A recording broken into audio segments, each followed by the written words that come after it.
And there we are. Happy Valentine's Day. This is the Dr. Sem Yankee Show and the Start Spreading the News Baseball Yankees podcast.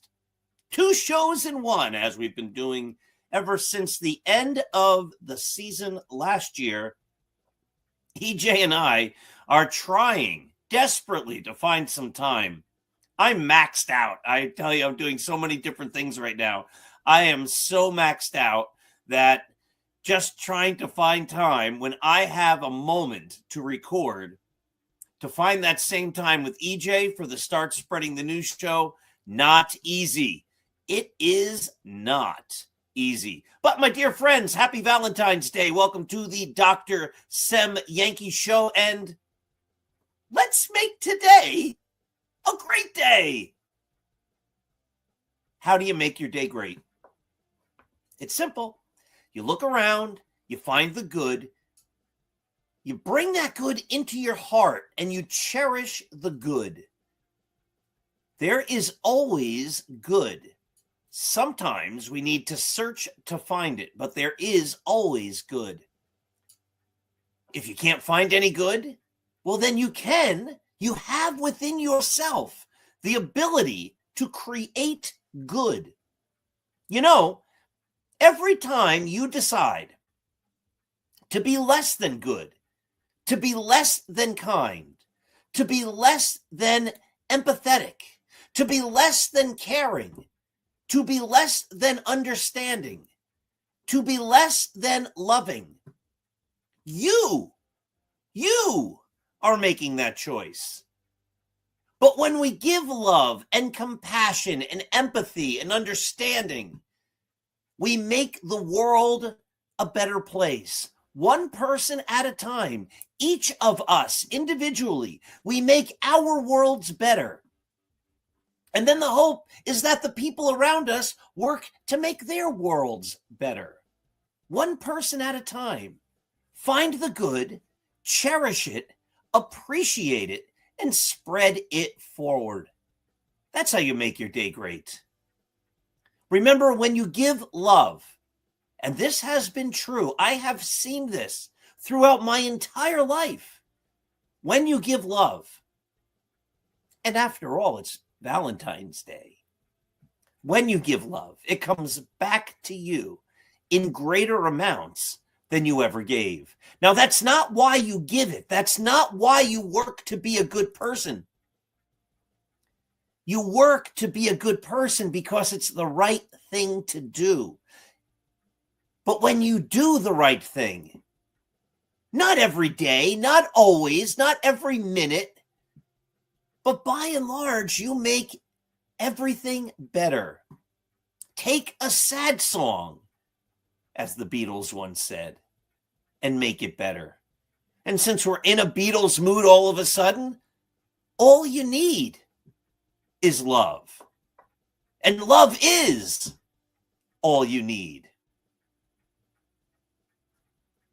In the end, the love you take is equal to the love you make. But I say the love you take is greater. The Beatles said equal to. I say it's greater than the love you make. So welcome to the Dr. Sem Yankee Show. Remember, when we talk about the Yankees, when we write about the Yankees on Start Spreading the News, the greatest singularly Yankees site out there, nobody does Yankees coverage as well as us. That's just a fact. We are the best. Go to startspreadingthenews.blog and you'll see that. We've been doing this since 2017. We have a tremendous staff of writers, including, myself. And we understand baseball on a level and write about it on a level that's really unmatched anywhere else. Along with the consistency of high quality and the fact that we give articles every single day. And except for a very short break we took at the end of January and into early February, we put out at least 3 articles every single day. We are amazing. Check us out. But when we write about the Yankees, we write about what we feel to be true. And one of the beautiful things about the site is the writers, every single one of them, is allowed to write his or her opinion. There's no grand editor. It would be me. I'm the CEO. What would my title be? The editor-in-chief of Start Spreading the News. I never tell anybody what to write. They can disagree with me every day of the week, and I can disagree with them. But by and large, oftentimes, there's a lot of agreement among the writers. And now we are in spring training. Spring training. The players are there. They're lining up. They're exercising. The team is starting to gel. And it is funny, and I've made this comment many times. Most people who know me say that I'm one of the most optimistic people they've ever met. Paul, you're always happy. You always find the good. And I do. I live my life that way. I work hard to make each day a great day. Not just for myself, but for the people around me.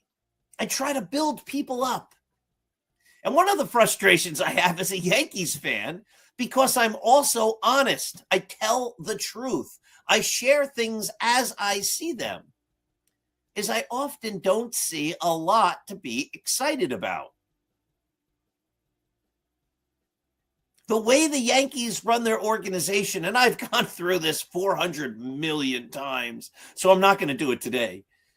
But the way they run their organization, there's not a lot to be excited about if you feel, as I do, that the Yankees should be competing every single year for a world championship. Not saying they're going to get through the playoffs, not even saying they're going to make it to the playoffs. But when spring training starts, when the regular season starts, there should be the sense that the organization built the very best team possible. And for the last many, many, many years, an honest fan looking honestly, not with hope, not with optimism, not with rose-colored glasses, but looking optimistically at the Yankees, has to be honest and say they aren't doing everything they can to be the best possible team. But we're not going to talk about that today. Today, it's Valentine's Day, and today we are going to show the love. I'm going to share with you some of the things, not all, that give me some optimism, some hope. Today, I'm not going to be all rain clouds and doom and gloom. Today, I'm going to say these are the things that I think could make the 2026 season a really magical one for the Yankees. But before we get into that, let me remind you that this show is brought to you by Artemisia Publishing. Artemisia Publishing can be found at apbooks.net. Artemisia is a traditional publisher. They're independent, but they do it the traditional way. They pay their writers. The writers don't pay to be published. They are just like a big publisher, except they're an independent publisher. But Artemisia Publishing publishes across a variety of genres with a plethora of award-winning books, unbelievable award-winning books, many, many, many award-winning books, including the least among them, written by, me, and the award-winning From Compton to the Bronx, written by Roy White with me, and my great motivational book, 365.2, and the greatest novel ever written, Scattering the Ashes. If you have not read Scattering the Ashes, your life is somewhat empty. Sorry, it's true. You need to read Scattering the Ashes. And if you know people who make movies, you need to tell them to make Scattering the Ashes into a movie. It would be a phenomenal movie. It is a one-of-a-kind book, unlike any other, a novel that will make you laugh and cry and keep turning the pages till you get to the end. coming on March 17th, The Greatest New York Yankees by uniform number. All of those books and many, many more published by Artemisia Publishing at 8pbooks.net. All right, let's get this Start Spreading the News banner back up there. Start Spreading the News.blog. So what possible things might I be optimistic about with the Yankees heading into 2026? All right, my friends, that's the show. That would be great. But no, there are some good things. I think Aaron Judge is going to have another great year. You know, Andy Singer on the site on yesterday in the mailbag, mentioned how, they're going to be having the new automatic ball strike system. And that should really benefit Aaron Judge. Andy made a great point with that. Aaron Judge has had more called strikes on him that were out of the strike zone below his knees than any player. And those won't be called strikes anymore, which means he's going to get more pitches to hit, which means he should have another great year. So, boy, oh boy, earth-shattering news. The greatest hitter of his generation is primed to have another great season. And I think that's fair. I'm very optimistic about Ben Rice. I think Ben Rice really could have a terrific, magical year. How's number 35? How does 35 sound? 35 homers. Jazz Chisholm is going to be a free agent at the end of the year. A couple of years ago, we said maybe Gleyber Torres has a big year in his free agent year. It didn't happen. But maybe Jazz does. Wow. What else is there to be optimistic about? You know what I'm optimistic about? I'm optimistic about Paul Goldschmidt. Not as a baseball player, but as a veteran presence on the bench, in the dugout, in the clubhouse. Someone who brings a high quality of veteran leadership to the club. I'm optimistic about that. I'm optimistic about Max Fried. I think Max Fried is one of the top pitchers in baseball. And I'm optimistic that Max Fried will have another terrific year. I'm optimistic, but this might be more hopeful. I'm hopeful, bordering on optimistic, that David Bednar is going to be a top closer in the league, that he can be a lockdown, close the door, end the game closer for the Yankees. I'm optimistic that Cody Bellinger will have a solid season. That's all the Yankees really should be able to expect from him. A nice, well-rounded season where he hits for a good enough average, where he hits a decent amount of home runs, where he drives in a good amount of runs, and where he plays above average defense, whether that be in center field, in left field, in right field, or at first base. Now, I could tell you a lot of things I'm not optimistic about, but it's Valentine's Day, and I said today was the day we were going to stay positive. So among the things about the Yankees, those are the things that I am optimistic about. I've often said I'm bordering on being not optimistic, but I just need to clarify because, again, I have to be honest. And, some people start spreading the news and try to find pieces of sentences or things I might have written that I didn't really write. When I'm wrong, I write that I'm wrong. I don't have to get into all that, but I have to be careful that when I say things that people don't take what I'm saying out of context. Oh, you really believed, you were sure of this. I heard it on your podcast. So the clarification is, I wish the Yankees would head into every season not necessarily looking at the competition and saying we only need to be better than those mediocre to average to maybe slightly above average teams in order to sneak into the playoffs. And if we get into the playoffs, anything can happen. We might even be able to win some short series. We might even be able to win the World Series. That's been their approach for a long time. It's an approach that doesn't excite me at all. I've said many times, we should expect greatness from the Yankees. We should expect excellence, which is what we should expect from everybody who's in our lives, especially those people like the Yankees who we pay for and who give us a service or entertain us. Think of your favorite actor, Stallone. There might not be a bigger Rocky fan than me. Have I watched every Sylvester Stallone movie? Have I seen Rhinestone? No, that looks terrible. Even though I'm a big fan of Stallone, I don't watch every movie he's ever made just because I'm a fan. I watch the movies that he made that I think will be entertaining, that should be excellent. And when they're not excellent, like Rocky V, I'm disappointed. And I feel like I wasted my time and my money.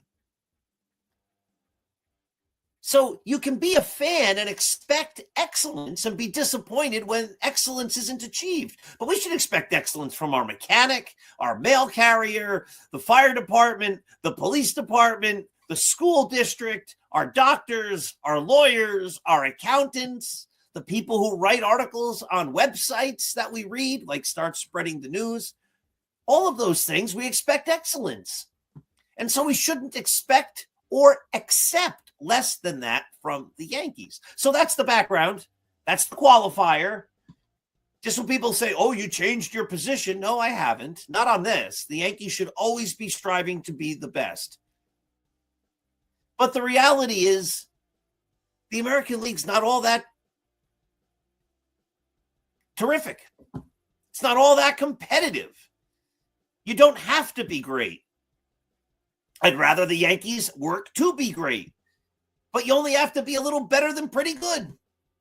And the Yankees should be a little better than pretty good. There's hope that Carlos Rodon and Garrett Cole come back from injury. There's hope that Austin Wells starts to hit.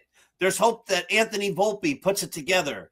There's hope that Trent Grisham wasn't a one-year wonder. There's hope again that Jazz Chisholm puts up another big year. There's hope that Giancarlo Stanton has one last great run in him. There's hope that playing as a part-time player, Paul Goldschmidt can do very well. There's hope that Cam Schlittler continues to progress, and Luis Heel and Ryan Weathers. There's hope that Will Warren pitches well.